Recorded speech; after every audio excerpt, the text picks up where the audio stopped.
नमस्कार दोस्तों, आपका मेरे YouTube चैनल पर स्वागत है। और आज मैं आपके लिए प्रश्नावली 6.2 कक्षा 8 की लेकर आया हूं, जिसमें हम पहला प्रश्न पढ़ते हैं। निम्न संख्याओं का वर्ग ज्ञात करो।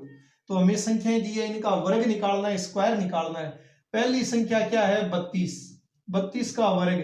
तो 32 का वर्ग कैसे आएगा? 32 को 32 से गुणा कर लेंगे, और 32 को 32 से गुणा करेंगे तो कितना आएगा अपना? 1024। फिर अगला प्रश्न है 35 का वर्ग निकालो। तो किसका वर्ग निकालना है? 35 का। तो 35 का स्क्वायर, और क्या करेंगे? 35 को 35 से गुणा करेंगे तो कितना आएगा अपना? 1225। फिर अगला प्रश्न है 86 का वर्ग।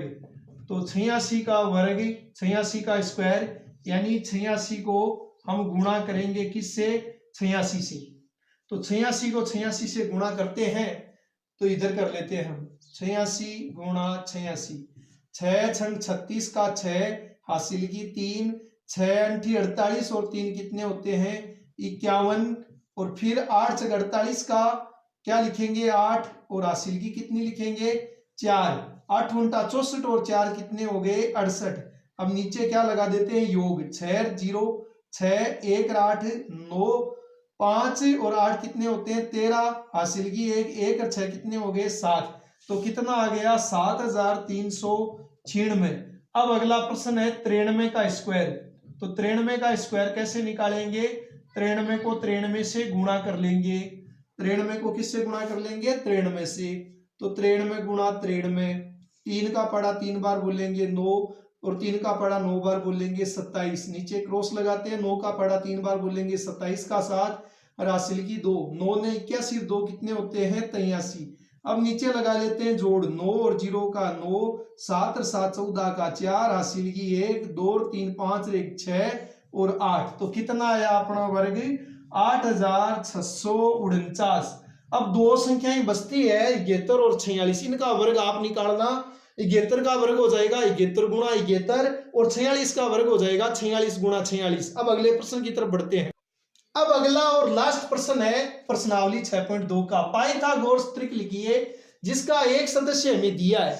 तो सबसे पहले हमें यह याद रखना है कि जो पाइथागोरस त्रिक होती है, पाइथागोरस त्रिक, वो होती है 2n n स्क्वायर माइनस 1 और n स्क्वायर प्लस 1। ये पाइथागोरस त्रिक होती है। 2n यानी 2 गुणा n, और n स्क्वायर माइनस 1 और n स्क्वायर प्लस 1।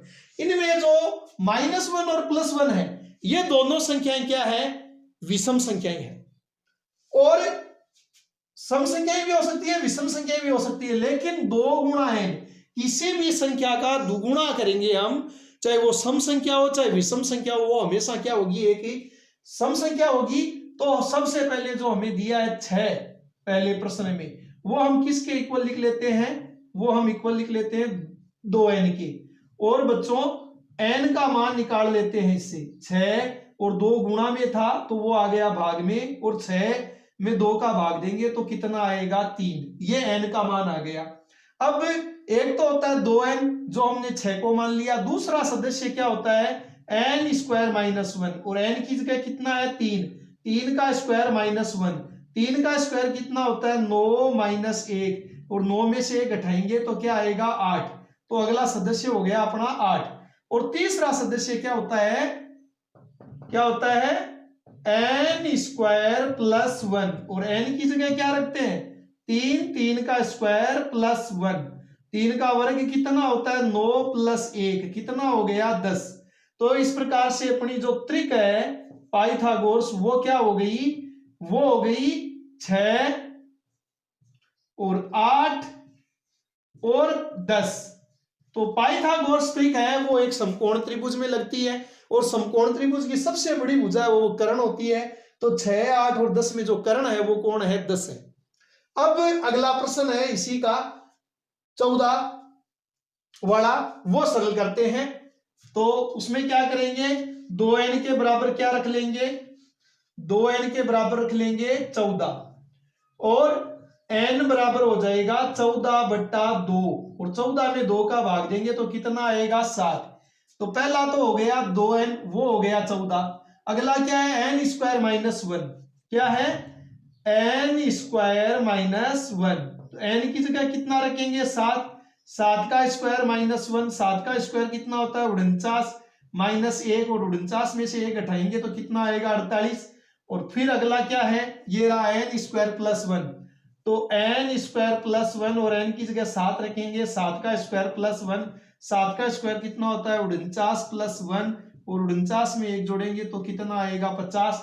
तो अपनी जो ट्रिक है पाइथागोरस वो आ गई 14 और 48 और 50। इसी प्रकार से इसके 2 क्वेश्चन बचे हुए हैं 16 और 18 वाला, वो आप करना।